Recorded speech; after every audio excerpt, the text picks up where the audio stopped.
Hi hello friends, ఎలా ఉన్నారు? అందరూ బాగున్నారా? సమ్మర్ వచ్చిందంటే చాలు అందరూ పచ్చళ్ళతో బిజీ అయిపోతారు. మరి మీరు పచ్చళ్ళు పట్టడం స్టార్ట్ చేశారా లేదా? మేమైతే పండు మిరపకాయ పచ్చడితో స్టార్ట్ చేసాము.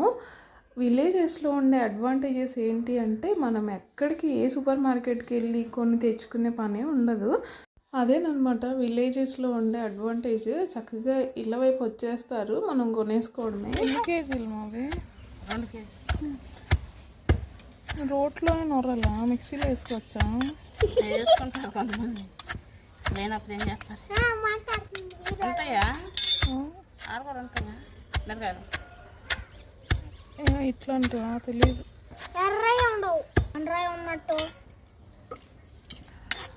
మెత్తగా నూరక్కర్లేదా? తర్వాత మరి అంటే ఎప్పుడు కావాల్సినప్పుడు అప్పుడా? ఒకసారి తిరగబెట్టాలి, చింతపండు పెట్టి మళ్ళీ నోట్లు ఇట్లా రోట్లో నూరాలా? మళ్ళీ తిరగబెట్టాలి. దీంట్లో చింతపండు పెడితే నానిద్ది. నాన్నాక కొద్ది మేది పిండి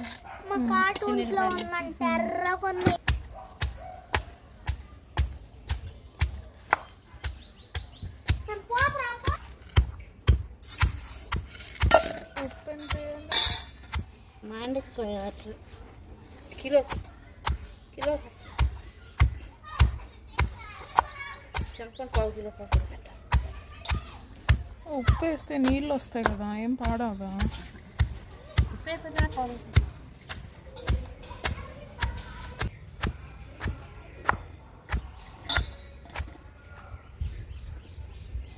మీకు మేము చెప్పుకున్న మాటలు అర్థమైనాయో లేవో, ఫస్ట్ అయితే మిరపకాయలని తొడలు అవి తీసుకొని బాగా క్లాత్ పెట్టి క్లీన్ చేసుకోవాలంట, వాష్ చేయకూడదంట.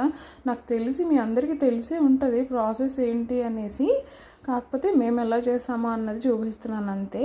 ఆ మిరపకాయలు తొడలు తీసిన వాటిని కొంచెం సేపు ఆరపెట్టేసి తర్వాత రోట్లో వేసుకొని దంచుకొని అందులో ఉప్పు వేసి దంచింది మా అమ్మమ్మ.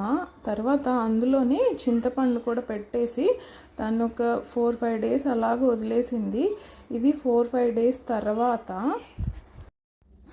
డేస్ తర్వాత మెంతిపిండి ఇంకా వెల్లుల్లిపై రెబ్బలు ఉంటాయి కదా, అవి రెండు ఇలా కచ్చాపచ్చగా దంచుకొని ముందు తొక్కి పెట్టుకున్న పచ్చళ్ళలోకి ఇవి కూడా వేసి రెండు కలిపి తొక్కి మళ్ళీ జాడీలో పెట్టేసింది. ఇలాగ 3 టైమ్స్ రిపీట్ చేసుకోవాలంట ప్రాసెస్. ఇంకా ఇలాగే 3వసారి కూడా తొక్కేసి జాడీలో పెట్టేసుకుంటే చాలా నిల్వ ఉంటుంది. మేమైతే ఇలా తొక్కిన పచ్చడిని ఎప్పుడు కావాలంటే అప్పుడు కొంచెం మిక్సీ వేసుకొని దాన్ని పోపు పెట్టుకుంటాము. మేమైతే